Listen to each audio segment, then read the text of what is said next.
بسم اللہ الرحمن الرحیم۔ یا اللہ تیرا شکر کہ تو نے آج کا دن دکھایا۔ مولا کریم ہمارے آج کے دن کو گزرے ہوئے کل سے اچھا کر دینا اور ہمارے آنے والے کل کو آج سے بہتر کر دینا، آمین۔ السلام علیکم، خوش آمدید۔ آج ہم کیلنڈر کے ایک عام سے نظر آنے والے دن 29 ستمبر کی تاریخ میں ذرا گہرائی میں اتر رہے ہیں۔ جی، اور دیکھیں گے کہ اس ایک دن میں کیا کچھ سمایا ہوا ہے۔ ہمارے سامنے اس دن سے متعلق معلومات کے لیے اردو اور انگریزی ویکیپیڈیا کے صفحات ہیں، تو کوشش یہی ہے کہ ان سے اہم باتیں نکالیں۔ بالکل، مقصد یہ سمجھنا ہے کہ کیلنڈر کا ایک دن کیسے انسانی تاریخ کے اتنے سارے پہلوؤں کی عکاسی کرتا ہے۔ جی ہاں، فتوحات سے لے کر المیوں تک، ایجادات سے اختتام تک۔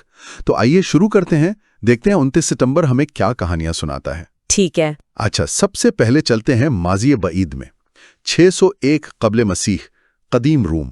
اسی دن مشہور رومی جنرل پومپی دی گریٹ نے اپنی 45ویں سالگرہ منائی۔ جی ہاں، اور یہ کوئی عام سالگرہ نہیں تھی۔ نہیں، بالکل نہیں، یہ تو ایک بہت بڑا جشن تھا اس کی فوجی فتوحات کا، یعنی بحری قزاقوں اور متھریڈیٹس کے خلاف جو کامیابیاں ملی، ان کا تیسرا ٹرائمف۔ صحیح، اور یہ ٹرائمف دراصل قدیم روم میں ایک بہت بڑا اعزاز ہوتا تھا، ایک شاندار جلوس، عوامی جشن۔ یہ کسی کمانڈر کی غیر معمولی کامیابی پر ہی ملتا تھا۔ اچھا، تو پمپی کا یہ تیسرا ٹرائمف، وہ بھی اتنی کم عمری میں، یہ اس کی طاقت اور رومی سلطنت کی جو وسعت تھی نا، اس کی علامت تھا۔ یعنی روم کے عروج کا دور۔ بالکل، اس کی ایک جھلک تھی یہ۔ واہ۔ اچھا، اب 1000 سال سے بھی زیادہ آگے آتے ہیں، 1086 عیسوی۔ اسی دن 29 سپٹمبر کو ولیم فاتح نے انگلینڈ پر اپنا تسلط قائم کیا۔ یہ تو نارمن فتح کا اہم لمحہ تھا، ہے نا؟ جی بالکل، اور اس کا اثر، جیسا آپ نے کہا، بہت گہرا اور آپ کہہ سکتی ہیں دیر پا تھا۔ کس طرح کا اثر؟ دیکھیں، اس نے صرف حکمران طبقے کو نہیں بدلا، انگلینڈ کی زبان، اس کی ثقافت، قانون، سماجی ڈھانچہ، سب کچھ ہمیشہ کے لیے بدل گیا۔ اچھا؟ جی ہاں، آج جو ہم انگریزی زبان میں اتنے سارے فرانسیسی الفاظ دیکھتے ہیں، یا جو جاگیردارانہ نظام تھا، یہاں تک کہ شاہی خاندان کی بنیادیں، وہ سب اسی دور سے جڑی ہیں۔ یہ واقعی ایک فیصلہ کن موڑ تھا۔ یہ تو واقعی بہت بڑی تبدیلی تھی۔ اچھا، اب ذرا 20ویں صدی میں آتے ہیں، اور یہاں 29 سپٹمبر ایک انتہائی المناک واقعے کی یاد بھی دلاتا ہے۔ 1941 یوکرین، بابی یار کا مقام۔ جی، یہ ہولوکاسٹ کے دوران ہونے والے بدترین واقعات میں سے ایک ہے۔ نازی افواج اور ان کے جو مقامی ساتھی تھے، انہوں نے یہودیوں کا قتل عام شروع کیا۔ اور یہ کتنے عرصے میں ہوا؟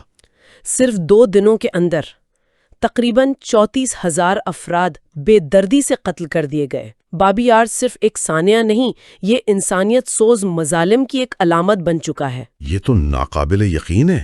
اور یہ ہمیں یاد دلاتا ہے کہ منظم نفرت اور نسل کشی کس حد تک جا سکتی ہے۔ اسی لیے ایسی تاریخ کو یاد رکھنا ضروری ہے تاکہ یہ پھر کبھی نہ ہو۔ بالکل صحیح کہا آپ نے، یہ واقعی دل دہلا دینے والی بات ہے۔ اچھا، اسی تاریخ کو یعنی 29 سپٹمبر کو دوسری جگہوں پر بالکل مختلف چیزیں بھی ہو رہی تھیں۔ مثال کے طور پر پاکستان کی ابتدائی تاریخ میں چلتے ہیں، 1950 میں۔ جی، اسی دن وزیر اعظم لیاقت علی خان نے دستور ساز اسمبلی میں بنیادی حقوق کمیٹی کی رپورٹ پیش کی۔ یہ پاکستان کے آئینی سفر میں کتنا اہم قدم تھا۔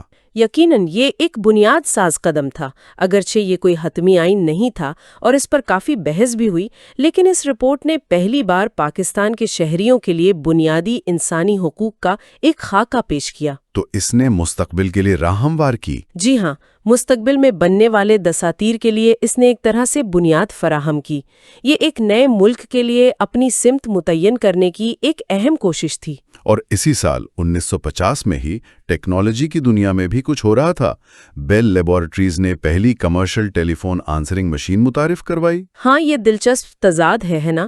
ایک طرف ایک ملک اپنے شہریوں کے حقوق طے کر رہا ہے، دوسری طرف ٹیکنالوجی روزمرہ زندگی بدل رہی ہے۔ بالکل، آنسرنگ مشین آج شاید معمولی لگے، لیکن اس وقت تو یہ بڑی بات ہوگی۔ بہت بڑی بات تھی۔ اس نے لوگوں کے رابطے کے طریقے پر گہرا اثر ڈالا، خاص طور پہ کاروباری دنیا میں۔ صحیح۔